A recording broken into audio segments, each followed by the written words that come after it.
Bonjour à tous, salut tout le monde, bienvenue au tableau des TITEF pour travailler trois verbes, deux verbes réguliers et un verbe irrégulier. Mais attention, les deux verbes réguliers portent des exceptions. Ce sont des verbes réguliers, oui, bien sûr, mais ils ont quelques spécificités qu'on doit travailler. Hoy vamos a trabajar tres verbos. Dos son regulares, parece sencillo, pero vamos a ver que tienen alguna diferencia. Y un verbo irregular, que es el verbo mettre. Entonces, en primer lugar, como me gusta hacer muchas veces, vamos a hacerlo a través de Titef, de Manu. Titef dit, ce t-shirt est sympa, tu ne le sais pas. Y ese es uno de esos verbos que vamos a trabajar, es el verbo essayer, que veis que ya tiene algo distinto, ¿no? El infinitivo tenía una Y que aquí ha desaparecido. Manu répond oui, je l'achète tout de suite.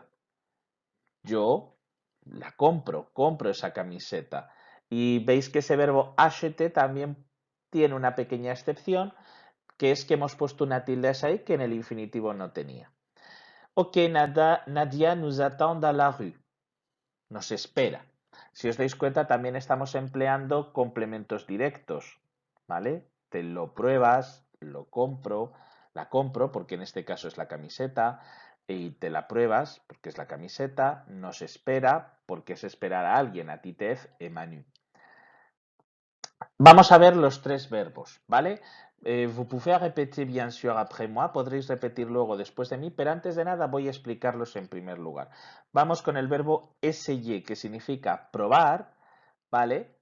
Pero ojo, fijaros que claro, como es un verbo regular, yo diría, pues quito la I y la R y hasta la Y.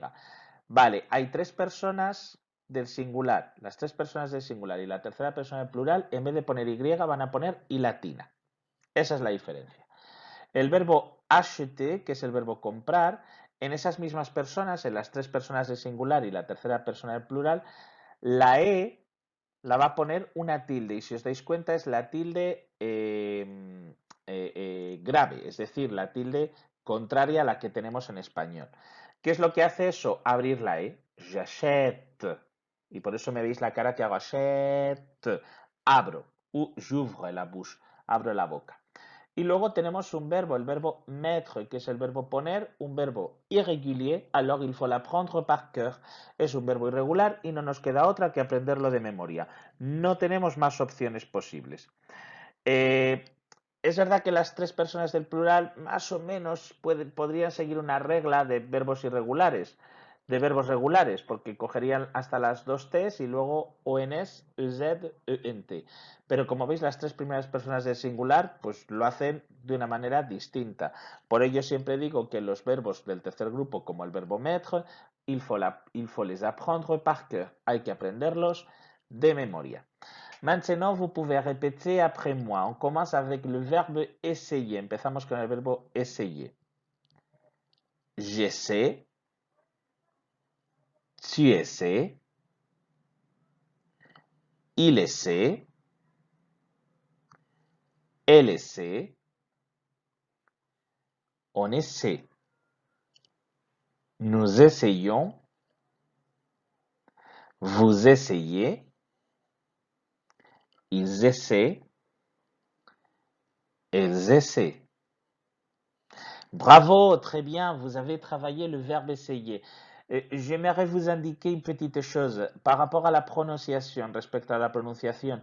J'essaie, en realidad es porque la A y la I se pronuncian como una E. Y la E final de los verbos regulares no suena. Por ello, todo ello, aunque veis escrito A, I, E, yo pronuncio una E para todo ello. On continue avec le verbe acheter.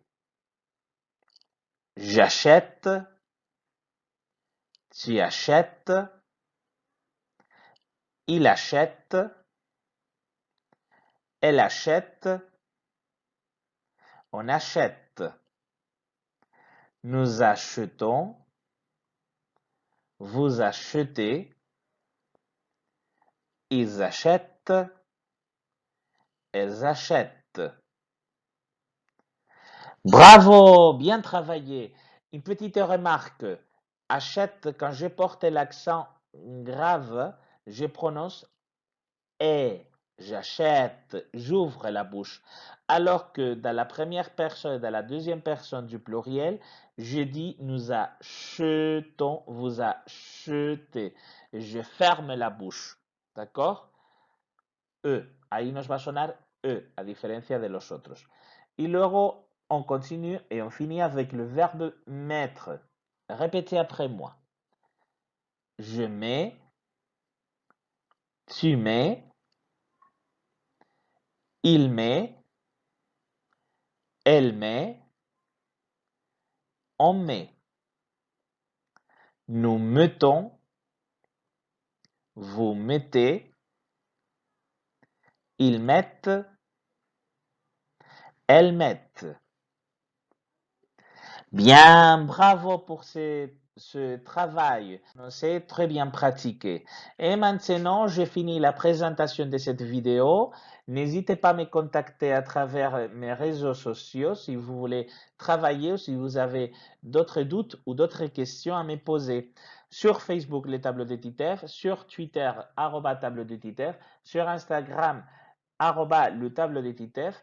Vous pouvez m'écrire par email, le tableau de titef@gmail.com, et bien sûr, vous pouvez trouver d'autres vidéos avec d'autres contenus de grammaire et d'autres explications. Et simplement, vous devez vous abonner sur YouTube. Le tableau de TITEF, vous me cherchez sur YouTube et vous pouvez vous abonner afin de voir, de travailler et de pratiquer avec des contenus de grammaire, de vocabulaire et de phonétique. On se voit très tôt. Merci à tous et à bientôt.